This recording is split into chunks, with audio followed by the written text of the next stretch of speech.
Hello everyone, welcome to Edutap. I am Tanushree. तो students, जब भी हम किसी एग्ज़ाम की तैयारी करते हैं, हमारे लिए ये जानना बहुत ज़्यादा ज़रूरी होता है कि जो हमारा पूरा सिलेबस है उसमें कौन से टॉपिक्स ज़्यादा इंपॉर्टेंट हैं, कौन से टॉपिक्स कम इंपॉर्टेंट हैं, किन टॉपिक्स की वेटेज ज़्यादा होती है, और इसी वेटेज के बेसिस पे हम ये डिसाइड कर सकते हैं कि कौन से टॉपिक्स फ्रीक्वेंटली पूछे जाते हैं और कौन से हमारे इंपॉर्टेंट टॉपिक्स हैं। तो आज का जो ये वीडियो है ये नाबार्ड ग्रेड 2025 के लिए इसी बात को डिस्कस करेगा कि जो हमारा मेरिट सेक्शन रहता है फेज़ 1 का, जिसमें जीए, ईएसआई और एआरडी पूछा जाता है, उसके अंदर क्या टॉपिक वाइज वेटेज रहती है। और इसके अंदर हम 3 साल का पूरा एनालिसिस करेंगे, 22, 23, 24। 3 साल के एनालिसिस के बेसिस पे देखेंगे कि कौन से एरियाज़ की वेटेज यहाँ पर ज़्यादा रहती है, और इसी के बेसिस पर हम डिसाइड करेंगे कि कौन से हमारे इंपॉर्टेंट एरियाज़ हैं जिनको आप अभी प्रायोरिटी दे सकते हो। On that note, let us begin our today's session. But before I do that, apart from the important topics and the weightage, you will also require the previous year questions, the decoded syllabus and the strategy for each component to prepare in a wholesome manner। और वो सारी information एक जगह decode करके हमने आपके लिए ये गाइड बुक बनाई है। इस गाइड बुक को डाउनलोड करने का जो लिंक है वो नीचे डिस्क्रिप्शन बॉक्स में गिवन है, वहाँ से आप इसको डाउनलोड कर सकते हो free of cost. On that note, let us begin our today's session. अगर मैं बात करती हूँ जीए की, तो देखिए जीए के अंदर आप यहाँ पर देख सकते हो कि 2022, 2023 इन दोनों ही ईयर्स के अंदर 14 मार्क्स का जीए हमें यहाँ पर देखने को मिला था। और यहाँ पे जो ये जीए है, इसके कहने का मतलब है जैसे कि स्पोर्ट्स एंड न्यूज़, अवार्ड्स, इस तरीके की जो न्यूज़ होती है। बट 2024 के अंदर हमें इसके अंदर एक ड्रास्टिक चेंज जो था वो देखने को मिला, and that was of 6 marks. 6 marks का के ही हमारे जीए आए थे। 8 मार्क्स का हमें यहाँ पर एक ड्रास्टिक फॉल जो था वो जीए में देखने को मिला था। अब सवाल ये उठता है कि अगर ये 6 मार्क्स से यहाँ, सॉरी 8 मार्क्स से अगर ये यहाँ गिरा है, तो ये 8 मार्क्स गए किधर को। तो यहाँ पर आप देख सकते हो कि बैंकिंग एंड फाइनेंस से पहले कोई क्वेश्चन हार्डली पूछा जाता था, 1 1 मार्क्स के ही यहाँ पर वेटेज थी। लेकिन 2024 में फाइनेंस के यहाँ पे 7 क्वेश्चंस थे, and let me tell you students, ये जो 7 क्वेश्चंस थे इसके अंदर फाइनेंस का स्टैटिक और फाइनेंस के करंट अफेयर्स दोनों ही क्वेश्चंस हमसे यहाँ पर पूछे गए थे। इसके अलावा जो दूसरा एरिया है जहाँ पर अचानक से वेटेज बढ़ी थी जीए के अंदर, बहुत ज़्यादा नहीं लेकिन बढ़ गई थी, that is the schemes part. पहले स्कीम से भी सिर्फ 1 1 क्वेश्चंस आते थे, but in 2024 there were 4 questions from the schemes part also. इसके अलावा जो यहाँ पे थर्ड इंपॉर्टेंट टॉपिक है, that is the ESI current affairs. ESI current affairs से भी आप देख सकते हो कि 2 3 क्वेश्चंस यहाँ पे हर साल देखने को मिलते हैं। तो अगर मैं जीए की बात करूँ, तो जीए से हमें यहाँ पर मिल रहे हैं 6 क्वेश्चंस। उसके बाद में ईएसआई से हमें यहाँ पर मिल रहे हैं 2 क्वेश्चंस। स्कीम्स से अगेन हमें यहाँ पर मिल रहे हैं, चलिए हम एवरेज लगा लेंगे तो आएगा 3 क्वेश्चंस, ठीक है। उसके बाद में फाइनेंस का जो पार्ट है, नाउ स्टूडेंट्स यहाँ पर प्रॉब्लम ये है कि नोबडी नोज कि whether it was just a one time scenario, या अब से नबार्ड हमेशा अपने पेपर्स के अंदर फाइनेंस जो है वो डाला करेगा। बट नंदरलेस अगर हम इसको इम्पॉर्टेंट भी मान के चलते हैं, तो आप लगा के चलिए 7 क्वेश्चंस, ठीक है। तो यहाँ से 18 क्वेश्चंस जो हैं आपके इन 4 एरियाज से यहाँ पर आपको देखने को मिल रहे हैं। लेकिन अगर आप फाइनेंस को प्रिपेयर करने में अभी कंफर्टेबल नहीं भी हो, तो भी अगर आप इन 3 एरियाज पे अगर फोकस करोगे, तो आपका 11 मार्क्स जो है यहाँ पर आप टारगेट कर सकते हो। और जीए के सेक्शन का जो हमारा टारगेट स्कोर होता है, that is around 7 to 8 marks only, right. And out of the 7 to 8 marks, 11 marks का जो आपका पेपर है वो इन एरिया से कवर हो रहा है, ठीक है। उसके बाद में हमें 1 मार्क्स या समटाइम्स एआरडी के क्वेश्चंस भी यहाँ पे देखने को मिल सकते हैं, या एआरडी स्टैटिक के क्वेश्चंस भी हमें एक आधा यहाँ पर देखने को मिल सकता है, ठीक है। सो आपका 10 to 12 मार्क्स का जो पेपर है वो आपका general awareness, ESI, schemes, ARD, static, इन्हीं एरिया से कवर हो जाएगा। ना यू मस्ट बी थिंकिंग कि मैम आप इतना ज़्यादा फोकस इन एरियाज पे क्यों कर रहे हो, जब हमारे पास शॉर्ट हमें सामने फाइनेंस से 7 क्वेश्चंस दिख रहे हैं, then why are we giving so much of focus to the GA part, to the ESI part, to the current affairs part, sorry to the schemes part. See students, इसके लिए मेरा जो एक आप ऑब्सेशन कह सकते हो वो इस बात से है कि फर्स्ट ऑफ ऑल, अगर आप अभी तक आपने करंट अफेयर स्टार्ट नहीं किया और आप अभी करने वाले हो, तो आपके पास टाइम बहुत लिमिटेड है। सेकेंडली, हमें वो एरियाज पे फोकस करना चाहिए जिससे हमारी कवरेज मैक्सिमम हो सके। ईएसआई करंट अफेयर्स ईएसआई में भी पूछे जाएंगे, स्कीम्स भी ईएसआई के पार्ट में हमसे पूछी जाएंगी, राइट। तो ये जो एरियाज हैं ये हमारे आगे भी काम आने वाले हैं। तो डिस्पाइट जीए के अंदर उनकी बहुत ज़्यादा वेटेज नहीं है, लेकिन अगर इनके थ्रू आप अपने टारगेट स्कोर को मीट कर पा रहे हो, then there is nothing wrong in preparing for that, and if you get the liberty of time then you can prepare the finance part also, right. उसके बाद में हम आगे चलते हैं कि इस वेटेज के बेसिस पे जो आपके इंपॉर्टेंट टॉपिक्स हैं उसके अंदर आएगा government schemes, ESI current affairs, general awareness and finance current affairs, right. तो ये 4 एरियाज हैं जो कि हमारे जीए पार्ट के लिए सबसे ज़्यादा इंपॉर्टेंट हैं फॉर 2025। आगे बढ़ते हैं और बात करते हैं ईएसआई के वेटेज की। अगर मैं ईएसआई की वेटेज की बात करूँ तो आप देखोगे यहाँ पे कि ईएसआई करंट अफेयर्स जो है वहाँ पे एक वेटेज अच्छी रहती है, ठीक है। आपको अराउंड 7 to 8 क्वेश्चंस जो हैं वो सिर्फ ईएसआई करंट अफेयर्स से यहाँ पर देखने को मिलते हैं। लेकिन जो सबसे इंपॉर्टेंट एरिया है that is of the schemes, ठीक है। आप देख लीजिए 30 क्वेश्चंस, 24 क्वेश्चंस, 14 क्वेश्चंस, तो एक बहुत बड़ा चंक जो है वो हमें यहाँ पर स्कीम से देखने को मिलता है, ठीक है। तो अगर मैं स्कीम्स की बात करूँ तो लगभग 18 to 20 का हमारा एवरेज निकल कर आएगा जो हमें हमारे क्वेश्चन स्कीम से देखने को मिलते हैं। And mind you students, ESI की जो वेटेज है दैट इज 40 मार्क्स। 40 मार्क्स में से नियरली 50% पेपर जो है वो हमारा एक ही टॉपिक से निकल कर आ रहा है, दैट इज स्कीम्स। इसके बाद में जो यहाँ पर थर्ड इंपॉर्टेंट टॉपिक है that is the ESI and ARD reports, ठीक है। ईएसआई एंड एआरडी रिपोर्ट्स को अगर आप देखोगे तो अगेन कभी 12 क्वेश्चंस हैं, कभी 3 क्वेश्चंस हैं, कभी 4 क्वेश्चंस हमें यहाँ पर देखने को मिलते हैं।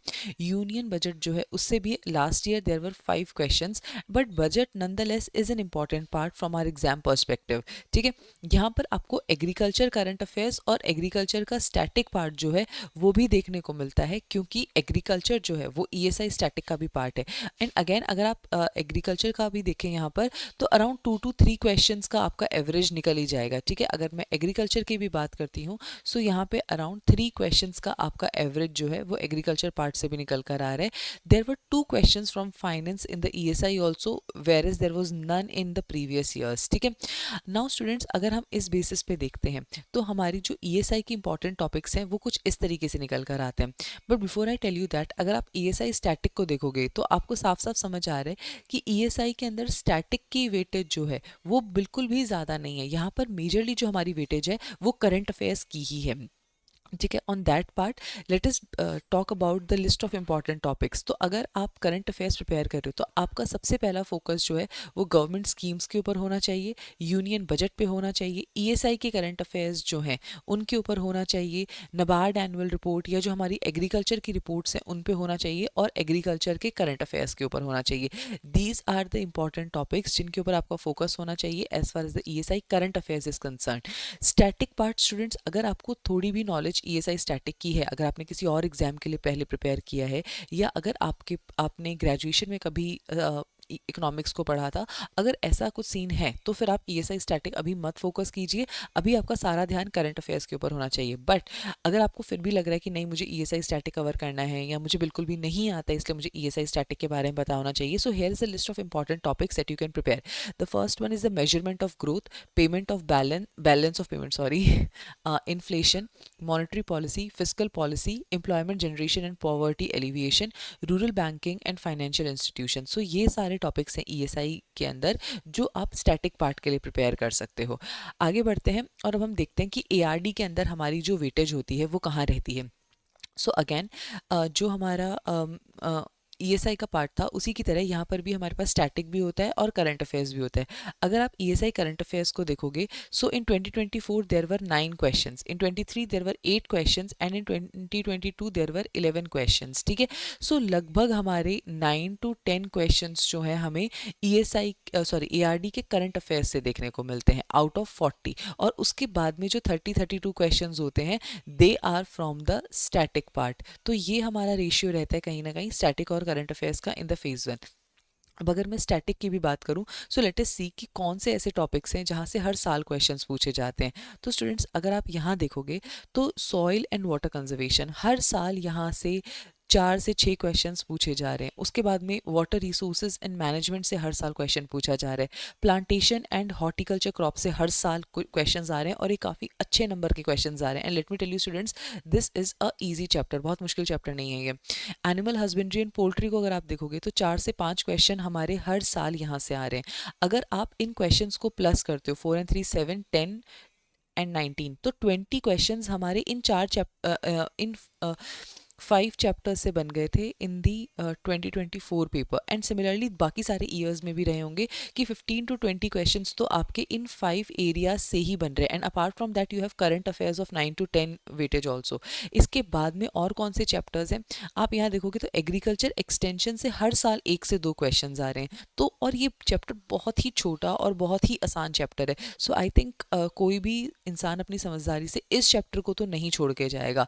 इसके बाद में अगर आप एग्रीकल्चर इकोनॉमिक्स को भी देखोगे तो यहाँ से हर एक क्वेश्चन जो है हर साल एक क्वेश्चन पूछा जाता है। अगेन बहुत ज़्यादा मुश्किल क्वेश्चंस हमें यहाँ देखने को नहीं मिलते हैं। इसके अलावा जो इंपॉर्टेंट चैप्टर्स हैं दैट इंक्लूड्स एग्रोनॉमी। एग्रोनॉमी से 4 क्वेश्चंस 2 क्वेश्चंस हर साल पूछे जाते हैं। सिमिलरली इसके बाद अगर मैं बात करती हूँ तो यहाँ पर हमारा फिशरीज और फॉरेस्ट्रीज का भी जो टॉपिक है, ऑल्दो उससे 2024 के फेज़ 1 में क्वेश्चंस नहीं पूछे गए थे, but nonetheless this chapter is an important chapter. तो अगर इन चैप्टर्स के बेसिस पे मैं आपको इंपॉर्टेंट टॉपिक्स की लिस्ट बताऊँ तो this look something like this. तो अगर आप ARD स्टैटिक की बात करेंगे तो यहाँ पे agronomy, farming system, soil and water conservation, plantation and horticulture, animal husbandry and poultry, fishery, forestry, agriculture extension, sorry यहाँ पर शायद मेंशन नहीं है, वाटर रिसोर्सेज एंड इरिगेशन। ठीक है, वाटर रिसोर्सेज एंड इरिगेशन ये हमारे इंपॉर्टेंट टॉपिक्स हैं जिनको आपको प्रायोरिटी बेसिस पे प्रिपेयर करना है as far as the ARD static part is concern. इसके बाद में अगर मैं बात करती हूँ ARD करंट अफेयर्स की, तो ARD करंट अफेयर्स के अंदर भी सबसे इंपॉर्टेंट जो है यहाँ पर वो है ARD की स्कीम्स। ठीक है, फ्लैगशिप एग्रीकल्चर स्कीम्स जैसे कि प्रधानमंत्री कृषि सिंचाई योजना, प्रधानमंत्री फसल बीमा योजना, राइट। सो ये सारी यहाँ पर हमारी इंपॉर्टेंट स्कीम्स हैं जिसके बारे में पढ़ना है। रूरल डेवलपमेंट की स्कीम्स जो हैं, ठीक है, प्रधानमंत्री अंत्योदय योजना, रूरल लाइवलीहुड मिशन, नरेगा, ये सारी स्कीम्स जो हैं ये आपको यहाँ पढ़नी है। इसके अलावा 2011 का सेंसस एंड SECC सेंसस जो है वो इंपॉर्टेंट बनता है। एनुअल रिपोर्ट्स जैसे कि नाबार्ड की annual report very important, MSP का जो डेटा आता है, एडवांस हॉर्टिकल्चर एस्टिमेट्स जो आते हैं, तो जो भी हमारी एग्रीकल्चर के सिलेबस से रिलेटेड रिपोर्ट्स हैं वो आपने पढ़नी है।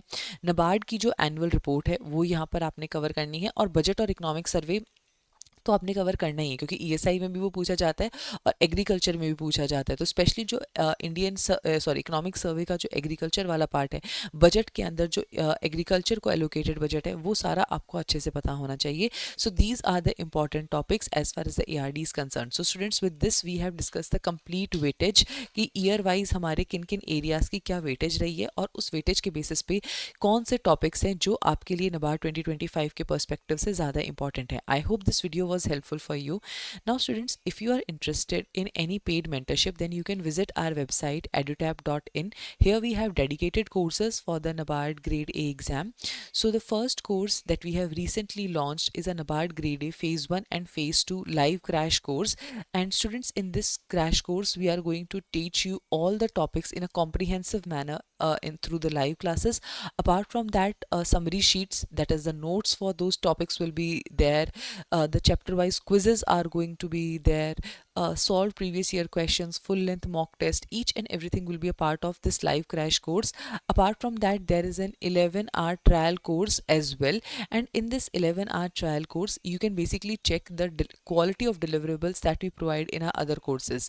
If you are preparing for the through self-study, then we have a phase 1 and phase 2 test series. For those of you who want to prepare for phase 1, phase 2 and interview from scratch, we have the gold course, and for those who want to prepare only for phase 2 and interview, we have the silver course. So students, currently these are the courses that are available on EduTap's website. If you're interested, you can watch them out.